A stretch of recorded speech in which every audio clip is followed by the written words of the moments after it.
تو یہ کسی ایکسپرٹ سے پوچھنا چاہیے، کسی ماہر سے پوچھنا چاہیے کہ اس کی کمزوری کیسے ہوگی۔ ہماری بدنی امراض کے لیے یا صحت کے لیے ہم جو بدن کے ماہرین ہیں، طبی ماہرین ہیں، ان سے پوچھتے ہیں۔ اب روحانی ماہرین سے پوچھیں کہ یہ نفس بڑا تگڑا ہے، اس کو کیسے صحیح کرنا ہے۔ علامہ اقبال علیہ رحمہ جس شخص کو اپنا مرشد مانتے ہیں اور کہتے ہیں میری اندر کی بیماریوں کا علاج جس شخص نے کیا ہے، وہ مولا جلال الدین رومی ہے۔ تو جلال الدین رومی ایک معالج کا پتہ دیتے ہیں۔ بعض اوقات ہمیں کوئی مسئلہ ہوتا ہے تو ہم کسی اپنے ڈاکٹر دوست سے پوچھتے ہیں کہ یار آپ کی نظر میں کون سا اچھا ڈاکٹر ہے جو ہمارے اس مرض کے لیے ہو، کہ ڈاکٹر آگے جس ڈاکٹر کا پتہ بتائے گا پھر وہ باکمال ہی ہوگا نا۔ تو عام آدمی کو ہو سکتا ہے کسی عطائی کا پتہ بتا دے، وہ کہتا ہے مجھے فلاں جگہ سے دم کروایا، مجھے اس سے دم آ گئے، تو ہم دم کروانے بھاگ جائیں گے۔ یہ ایسے ہی ہوتا ہے نا کہ لوگ وقت ضائع کر دیتے ہیں ان چکروں کے اندر اور بیماری کے منہ میں۔ وقتی طور پہ تھوڑا سا نفسیاتی طور پہ وہ ٹھنڈے ہو جاتے ہیں، جب انہیں کوئی دم شم ہو جاتا ہے تو وہ کہتے ہیں نا میں ٹھیک ہوں، لیکن بیماری اندر پھیلتی رہتی ہے، وہ ڈاکٹر کے پاس جاتے نہیں پراپر، اور پھر بیماری اتنی پھیل جاتی ہے پھر علاج نہیں ہوتا۔ تو جب وہ تھوڑا سا ان کو ریلیف ملتا ہے ان کے نفسیات کی وجہ سے، تو وہ شور کرنے لگ جاتے ہیں میں بڑا بہتر ہو گیا ہوں، اور عورتیں کہتی ہیں پہنا میں تو ٹھیک ہی ہو گئی۔ تو وہ نتیجہ کیا ہوتا ہے کہ بیماریاں پھیلتی ہیں اور باقی لوگ بھی اس طرح چل پڑتے ہیں۔ تو یہ ایک عجیب رنگ اور عجیب ڈھنگ ہوتا ہے۔ تو یہ بات ذہن میں رکھیں کہ جب کسی بھی بیماری کے حوالے سے ماہر سے پوچھا جائے تو وہ صحیح مشورہ دے گا۔ عام آدمی اپنے انداز سے بات کرتے ہیں، تو کسی ڈاکٹر سے پوچھیں کہ جناب اس شعبے کا ڈاکٹر کیا، تو وہ صحیح ڈاکٹر بتائے گا۔ اب ماہر سے پوچھا گیا، ماہر بھی کون ہے؟ جس کو اقبال نے بھی اپنا مرشد مانا، اور اقبال نے جس کو اپنا مرشد مانا وہ مرشد ہی ہوگا نا۔ اللہ اکبر۔ تو وہ اقبال فرماتے ہیں ایک مرشد کا پتہ دیتے ہیں علامہ رومی کا، اور رومی آگے ایک مرشد کا پتہ دیتے ہیں۔ ہفت شہر عشق را عطار گشت ما ہنوز اندر خم یک کوچام۔ شیخ فرید الدین عطار کے بارے میں حضرت رومی کہتے ہیں کہ یہ وہ شخص ہے کہ جو عشق کے ساتوں شہر گھوم چکا ہے، اور حضرت رومی کہتے ہیں کہ میں پہلے شہر کی پہلی گلی کے کونے پہ کھڑا ہوں۔ اب شیخ فرید الدین کس مرتبے کے شخص ہیں؟ تو ان سے پوچھئے کہ آپ ماہر ہیں، اقبال کا مرشد بھی آپ کی دہلیز پہ کھڑا ہے، تو آپ بتائیے یہ نفس کا علاج کیا ہو؟ تو شیخ فرید الدین فرماتے ہیں آؤ میں تمہیں بتاؤں اس نفس کا علاج کیسے کرنا ہے، چونکہ یہ نفس کا علاج ان لوگوں کے پاس ہے۔ باج فقیراں کسے نہیں ماریا، باہو ظالم چور اندر داہو، یہ ان لوگوں کا ہی کام ہے کہ اس کا علاج کرے۔ تو شیخ فرید الدین فرماتے ہیں نفس نتواں کش اللہ باسے چیز بات گوئم یادگیرش اے عزیز۔ نفس نہیں مرتا، لیکن اگر تیرے پاس 3 اسلحے موجود ہیں تو پھر اس کو قابو کرنا مشکل بھی نہیں ہے۔ وہ 3 اسلحے کون سے ہیں ذرا سن لیجئے، اور اس نیت سے سنیے کہ ہم اس ماہ صیام میں اس پر عمل کریں گے اور اپنے نفس پہ قابو پانے کی کوشش کریں گے۔ کیونکہ یہ تقریر محض تقریر نہیں ہونی چاہیے کہ میں آ کے ہر سال کوئی بات سنا جوں اور آپ ہر سال سن لیں، تو اس سے کیا فائدہ ہوگا اگر ہم عمل نہیں کریں گے۔ تو اس نیت کے ساتھ سنیں کہ یہ ایک ماہر روحانیات کے ماہر نے ہمیں یہ مشورہ دیا ہے کہ اپنے نفس کا علاج کیسے کریں۔ تو کہتے ہیں نفس نہیں مرتا مگر 3 اسلحے ہوں تو ٹھہرتا بھی نہیں ہے۔ پہلا اسلحہ خنجر خاموشی، خاموشی کا خنجر۔ دوسری بات شمشیر جو، بھوک کی تلوار۔ اور تیسری بات نیزائے تنہائی اور ترک ہجو، اور ایک تنہائی کا نیزہ۔ کہتے ہیں 3 اسلحے اگر تمہارے پاس ہیں تو یہ نفس قابو میں آ جائے گا۔ اس کا پہلا نسخہ کیا ہے؟ خاموشی کا خنجر۔ آپ جب خاموشی اختیار کریں گے، زبان کو صرف ضرورت کے لیے استعمال کریں گے، تو پھر نتیجہ کیا ہوگا کہ آپ کے گناہ بہت کم ہوں گے، جھوٹ کم ہوگا، غیبت نہیں ہوگی، بہتان تراشی نہیں ہوگی، دیگر اعمال جو زبان کے ذریعے سے صادر ہوتے ہیں، اور ہم گناہوں میں اضافہ کرتے چلے جاتے ہیں۔ تو زبان کو اگر کنٹرول میں کر لیں گے، اللہ اکبر، حضور علیہ الصلوۃ والسلام نے زبان کے کنٹرول کرنے کی تلقین کی، اور یہ بغیر ہڈی کے گوشت ہے، اس کو سنبھال لیا جائے، 32 دانتوں میں جکڑ کے رکھی گئی زبان ہے، لیکن یہ پھر بھی قابو میں نہیں رہی۔ اس کو کنٹرول میں کر لو، اس کو قابو میں کر لو۔ ایک روایت میں آتا ہے جب صبح ہوتی ہے تو سارے اعضائے بدنیاں زبان کے آگے ہاتھ جوڑتے ہیں کہ بی بی تو نہ کچھ کرنا، تیری وجہ سے ہم سزائیں کاٹے گی اور اذیتیں پائیں گے۔ تو زبان کو قابو میں کرنا، اور اس کا علاج کیا ہے؟ خاموشی۔ من صمت نجا، جو خاموش ہوا وہ نجات پا گیا۔ خنجر خاموشی، خاموشی کا خنجر ہو تو نفس کے لیے بہت بڑا بار ہے۔ دوسری بات، شمشیر جو، بھوک کی تلوار۔ بھوک کے ذریعے نفس کشی ہوتی ہے۔ نفس کا مقابلہ بھوک سے ہم کر سکتے ہیں، کیونکہ جب بھوک ہوگی تو اس وقت بہت ساری خواہشات جو ہیں وہ دم توڑ جائیں گے۔ اللہ کے محبوب علیہ السلام کا ایک فرمان سنیں، بالخصوص نوجوانوں کے نام۔ یا معاشر الشباب من استطاع منکم الباء فلیتزوج فإنه اغض للبصر واحسن للفرج فمن لم يستطع فعليه بالصوم فإنه له وجاء۔ فرمایا اے جوانوں کے گروہ، تم میں سے جو نکاح کرنے کی طاقت رکھتا ہے وہ دیر نہ کرے، جلدی نکاح کر لے۔ کیوں کہ نگاہ اور پارسائی کی جگہ کا محافظ ہے، تمہاری نظر کو بھی محفوظ کرے گا اور تمہاری پارسائی، تمہاری عصمت کے جوہر کو بھی محفوظ کرے گا۔ تو اگر کسی کے پاس استطاعت ہے تو وہ نکاح کرنے میں دیر نہ کرے۔ فَإِن لَمْ يَسْتَطِعْ، اور اگر کوئی طاقت نہیں رکھتا، اس کے حالات ایسے نہیں ہیں کہ وہ نکاح کر پائے، فَعَلَيْهِ بِالصَّوْمِ، تو فرمایا وہ کثرت کے ساتھ روزے رکھے۔ فَإِنَّهُ لَهُ وِجَاءٌ، روزے اس کے لیے قاطع شہوات ہیں اور اس کی مشکلیں آسان کرنے والے۔ تو نوجوانوں کو اگر استطاعت نصیب ہو جائے تو وہ شرم نہ کریں، وہ نکاح کی طرف بڑھیں تاکہ ان کی عصمت کے جوہر کی حفاظت ہو سکے۔ لیکن کسی وجہ سے نکاح میں تاخیر ہے تو پھر وہ کثرت کے ساتھ روزے رکھیں۔ روزوں کی کثرت گناہ سے، شہوات سے، برائی سے، گناہوں سے انسان کو بچاتی ہے۔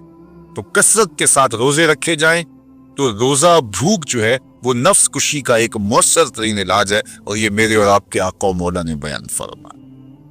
تو بھوک کی تلوار جو ہے یہ نفس کشی کا ایک مؤثر ذریعہ ہے، اور نفس کا سر کاٹنے کے لیے بھوک کی تلوار ہمیں ہر وقت حمائل کیے رکھنی چاہیے اور ہر وقت اپنے ساتھ لٹکا کے رکھنا چاہیے۔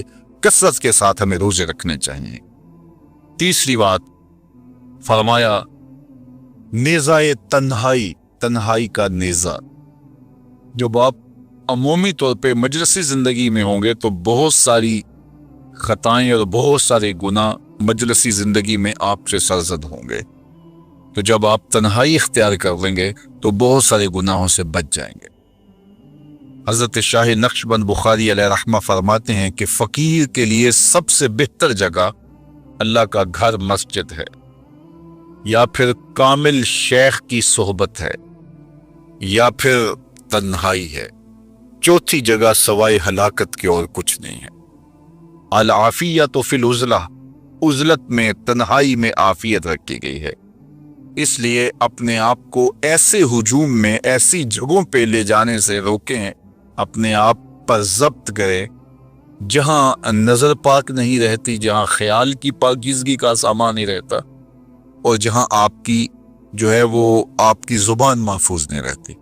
دوستوں کے ساتھ بیٹھیے، آپ عزیزوں رشتہ داروں کے پاس جائیے، ضرور ملاقات کیجیے، لیکن اس کا ایک اعتدال ہونا چاہیے۔ اگر آپ سمجھتے ہیں کہ کسی جگہ جاتے ہوئے، کسی جگہ پہنچ کر آپ کی نظر میں پاکیزگی نہیں رہے گی، خیالات میں گندگیاں گردش کرنے لگ جائیں گی، سوچوں میں آوارگی آنے لگ جائے گی، تو وہ شادی کی تقریب ہو یا کوئی اور تقریب ہو، وہاں جانے سے اپنے آپ کو روک لیں، کیونکہ وہاں جا کے آپ اپنا کوئی فائدہ نہیں کر رہے، اپنا نقصان کرنے جا رہے ہیں۔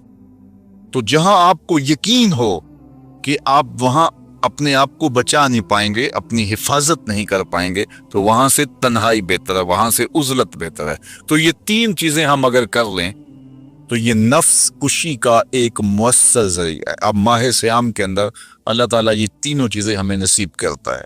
اچانک انسان کا دل کسی چیز پہ آ جاتا ہے، یہ انسانی فطرت ہے، تو اس پہ پکڑ نہیں ہے، صوفیہ کہتے ہیں کہ تمہارا دل اتنا صاف ہو کہ تمہارے دل میں یہ بات بھی نہ آئے، غنا تمہیں نصیب ہو جائے۔ لیکن اس کے باوجود ہم بشر ہیں، کمزور ہیں، تو کسی شخص کے پاس کوئی چیز دیکھی اور للچا گیا دل اس کی طرف، اور پھر اس کو حاصل کرنے کے لیے کوشش میں، تردد میں لگ گیا۔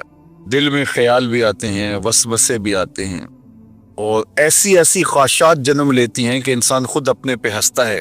لیکن ایسی خواہشات جس کی اتباع میں چل پڑا، جس کی خواہش میں چل پڑا، تو یہ ہلاک کر دینے والی چیز۔ آرزو کا پیدا ہو جانا، حتیٰ کہ آرزو تو آرزو رہی، وسوسے کے پیدا ہو جانے پر بھی پکڑ نہیں ہے اگر اس کی اتباع نہ کی جائے۔ صحابہ نے حضور سے عرض کیا، حضور ہمیں ایسے وسوسے آتے ہیں کہ اگر ہم بیان کر لیں تو قتل کر دیے جائیں۔ اتنا غلیظ خیال بعض اوقات انسان کے دل کی تختی پہ آتا ہے، دماغ کی سکرین پہ ابھرتا ہے۔ تو فرمایا کہ تم کیا کرتے ہو؟ تو انہوں نے کہا کہ ہم اس کو جھٹکنے کی کوشش کرتے ہیں۔ جب اس طرح کا کوئی خیال آتا ہے تو بندہ اس کو جھٹکتا ہے، دور کرتا ہے، اور بندہ خوف زدہ ہوتا ہے اور اللہ کی پناہ میں آتا ہے، اور اس کی ایک حالت ہوتی ہے۔ تو اس حالت کا انہوں نے ذکر کیا کہ ہم تو پھر یہ کرتے ہیں۔ تو فرمایا کہ ذالک صریح الایمان، یہ تمہارے واضح ایمان کی علامت ہے کہ اس وسوسے کے بعد جو تمہاری طبیعت میں بے چینی اور بیزاری پیدا ہوئی، اور اس کو دھکیلنے کے لیے، اس کو خیال سے ہٹانے کے لیے، اس کو تصورات سے دور کرنے کے لیے جو تم نے کوشش کی، یہ تمہارا ایمان تھا جو کھڑا ہوا، اور تم اس سے بچنے کی کوشش کرتے ہو، تو یہ تمہارے ایمان کی علامت ہے۔ تو خالی وسوسہ اگر کتنا ہی غلیظ کیوں نہ ہو، اگر اس وسوسے کو خیال کا حصہ بنا کے اس سوچ کو لذت کا سبب نہ بنا لیا جائے، حتیٰ کہ غیر محرم کے اوپر آپ کی نظر پڑ گئی، تو فرمایا النظرۃ الاولی لک والثانیۃ علیک، جو پہلی نظر تجھے حاصل ہوئی تو وہ تیرے لیے ہے، لیکن اگر تو نے نظر کا تتبع کیا اور پھر تیری نظر نے دوبارہ پیچھا کیا تو وہ تیرے اوپر وبال بن جائے گی۔ تو خواہش کا، وسوسے کا، اور کسی ایسی چیز کا دل اور دماغ کی سکرین پہ ابھرنا اور خیال پیدا ہو جانا، یہ کوئی بات نہیں ہے۔ انسانی زندگی کے اندر کتنے ہزار خیالات جو ہے وہ انسان کے دماغ میں جو ہے وہ پیدا ہوتے ہیں، اور پیدا ہو کر کے مٹتے ہیں، پھر نئے پیدا ہوتے ہیں۔ کبھی بھی انسان کا دماغ خالی نہیں رہتا، ہر وقت سوچتا ہے۔ آپ اگر یہ طے کر لیں کہ میں کچھ نہیں سوچنا، تو یہ سوچ رہے ہوں گے کہ میں کچھ نہیں سوچ۔ یہ کبھی ہو نہیں سکتا کہ آپ کا دماغ ہو اور اس کے اندر جو ہے وہ کوئی خیال نہ چل رہا ہو۔ ہزاروں لاکھوں خیالات کا ایک ہجوم گزرتا ہے، تو انسان کا دل، دماغ اس طرح بھاگتا ہے۔ آپ اچھے لوگوں میں رہیں گے تو خیالات پاکیزہ ہوں گے۔ دیکھیے، آپ گندگی کے ڈھیر سے گزر رہے ہوں گے تو خیالات اسی طرح کے ہوں گے نا، اور اگر پھولوں کی روش سے گزر رہے ہوں گے، صحن چمن سے گزر رہیں گے تو خیال اس طرح کے ہوں گے نا۔ آپ جو ہے وہ کسی بازار سے گزر رہے ہوں گے تو خیال اس طرح کے ہوں گے، اور مدینے کی گلی سے گزر رہے ہوں گے تو پھر خیال اسی طرح کے ہوں گے نا۔ اس وقت آپ کے خیالوں کی دنیا کسی اور جہاں میں آباد ہے، اس لیے کہ آپ رسول اللہ کا فرمان سن رہے ہیں۔ لیکن اگر آپ کے سامنے کو گویا غزل گا رہا ہو تو پھر خیال کی وادیوں میں بھٹک کے کہیں آپ اور کھڑے ہوں گے۔ اب بات حضور کے فرامین کی ہو رہی ہے تو تصور پھر گنبد خضرا کے مکی کا ہی ہوگا نا، تصور تو پھر شہر حبیب کا ہی ہوگا۔ لیکن اگر آپ باتیں دوسری جانب کی کر رہے ہو تو تصور پھر اجڑ جاتا ہے، اور اسی لیے ہمارے علماء نے کہا کہ گانے کی طرز پہ نعت نہیں پڑھنی چاہیے، اس لیے کہ گانے کی جو معروف طرز ہوگی، جب اس طرز پہ نعت پڑھی جائے گی تو سن آپ نعت رہے ہوں گے، طرز سے آپ کے دماغ اور آپ کے خیالات بھٹک کے کہیں اور چلے جائیں گے۔ اس لیے یہ گوارا ہی نہیں ہے کہ ذکر رسول اللہ کا اور خیال کہیں اور جا رہا ہو، خیال آوارہ ہو اور بھٹک رہا ہو۔ جب تذکرہ حضور کو ہو رہا ہو تو خیال بھی گنبد خضرا کے مکی کا ہی ہونا چاہیے۔ تو یہ بات ذہن میں رکھیے گا کہ یہ انسانی زندگی کے اندر انسان کا خیال بھی بھٹکتا ہے، سوچیں بھی بھٹکتی ہیں، دل میں بھی کئی کچھ آتا ہے، لیکن پکڑ اور گرفت اس وقت ہوتی ہے جب انسان اس خیال پہ اپنے آپ کو اس راہ پہ ڈال دیتا ہے۔ لالچ کا پیدا ہونا بھی شریعت میں ماخوذ نہیں ہے، وہ تمہارے لیے جو ہے وہ وبال تب بنے گی جب تم اس کی اتباع کرنے لگ جاؤ گے، اس خواہش کے پیچھے لگ جاؤ گے۔ سے لوامہ، اور قسم ہے ملامت کرنے والے نفس کی، اس جان کی قسم جو اپنے اوپر ملامت کرے۔ انسان کے اندر جو نفس ہے وہ اس کو برائی کا حکم دیتا ہے، حکم دینے والے کو عامر کہتے ہیں، اور اسی سے مبالغہ کا صیغہ امارہ ہے، بہت زیادہ حکم دینے والا۔ تو جو نفس انسان کو برائی کا حکم دیتا ہے اس کو نفس امارہ کہتے، بہت زیادہ برائی کا حکم دینے والا۔ لیکن اللہ تعالیٰ جل شانہ دین کی برکت سے جب نفس کی اصلاح کرتا ہے تو نفس امارہ نفس لوامہ بن جاتا ہے، جو ملامت کرتا ہے، برائی پر بندے کو روکتا ہے۔ اندر ایک جنگ چلتی، بندہ گناہ کرتا ہے لیکن اندر اس کا نفس اس کو ملامت کرتا ہے کہ تم غلط کر رہے۔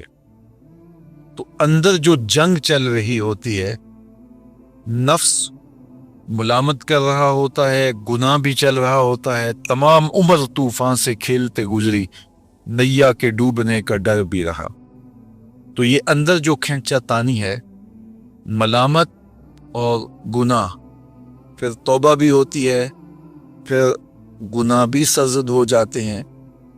تو یہ نفس لوامہ جو گناہ سے بندے کو روکتا ہے، اللہ تعالیٰ جل شانہ نے اس نفس لوامہ کی قسم کی ہے کہ مجھے قسم ہے انسان کے نفس لوامہ کی، جو اس کو برائی سے روکتا رہتا ہے اور خیر کی طرف اس کو بلاتا رہتا ہے۔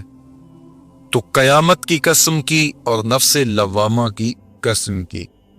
اور جب نفس مزید ترقی کرتا ہے اور پھر اندر نیکی کی قوتیں پنپتی ہیں، تو ایک وقت آتا ہے کہ پھر انسان نیکی ہی کے ماحول میں جینا شروع کر دیتا ہے، تو پھر نفس کو اطمینان ملتا ہے۔ اس نفس کو نفس مطمئنہ کہتے ہیں، اور جب نفس مطمئنہ بن جائے تو قیامت کے دن اللہ تعالیٰ جل شانہ آواز دے گا کہ میرے لیے گناہوں کو چھوڑنے والے، آجا تیرا رب تیرا منتظر ہے۔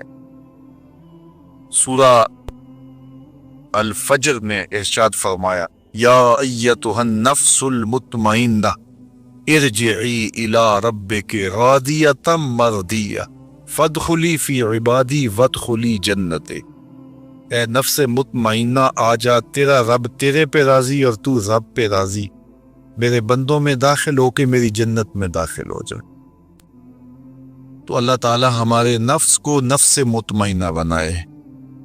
تو نفس لوامہ بھی غنیمت ہے، جو گناہ پہ ملامت کرتا ہے۔ تو اللہ تعالیٰ جل شانہ نے قیامت کے دن کی قسم کی، تو ساتھ نفس لوامہ کی بھی قسم کی۔ قسم تو کوئی بھی کرے تو سننے والا متوجہ ہوتا ہے کہ یہ جو قسم کی جا رہی ہے تو یہ کسی عنوان کی اہمیت کو بیان کرنا مقصود ہے۔ تو پھر قسم اگر رب کرے تو پھر سمجھنے کے لیے کافی ہے کہ وہ کتنا اہم مضمون ہوگا جس پہ میرا رب ہو کے قسم کر رہا ہے۔ تو قیامت پر اللہ تعالیٰ قسم فرما رہا ہے تاکہ اس کا قسم فرمانا اہل عقل کے لیے کافی ہو کہ اس کے اس بات کے لیے اس سے بڑی کیا دلیل ہو سکتی ہے کہ میرا رب اس پہ قسم کر رہا ہے۔ اَيَحْسَبُ الْإِنسَانُ أَن لَّن نَّجْمَعَ عِظَامَهُ۔ اللہ تعالیٰ ارشاد فرماتا ہے کہ کیا آدمی یہ سمجھتا ہے کہ ہم کبھی بھی قائم نہ ہو؟ تو بے لاگ احتساب کا وہ کبھی بھی رواج نہیں پڑنے دیں گے۔ جو لوگ آخرت کے تصور کو جھٹلاتے ہیں، ان ساری قوموں کو دیکھ لے جنہوں نے آخرت کو جھٹلایا، وہ قومیں ہیں جو برائی میں لت پت تھی اور گناہوں بری زندگی بسر کر رہی تھی۔ اب ایسی قومیں کبھی پسند نہیں کرتی کہ کوئی آخرت بھی ہو جس کا خوف انہیں گناہوں کی اور بدیوں کی زندگی سے نکالے، چونکہ وہ اس زندگی سے نکلنا ہی نہیں چاہتے، تو آخرت کا وہ ڈٹ کے انکار کرتے۔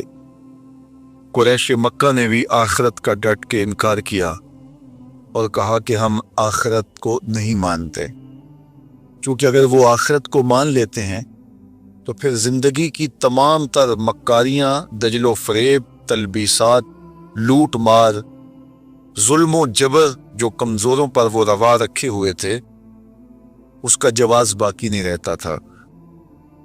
تو اس لیے انہوں نے اس کا ڈٹ کے انکار کیا۔ قرآن مجید کی جتنی بھی مکی صورتیں ہیں ان میں آخرت کا اثبات کیا گیا ہے اور معاد کو ثابت کرنے کے لیے دلائل دیے گئے ہیں۔ یہ سورہ القیامہ یہ بھی سورت نزول کے اعتبار سے مکی ہے۔ سورت کا آغاز قسم سے کیا جا رہا ہے، لا اقسم بیوم القیامہ، روز قیامت کی قسم یاد کرتا ہوں۔ اللہ تعالیٰ نے قیامت کے دن کی قسم کی۔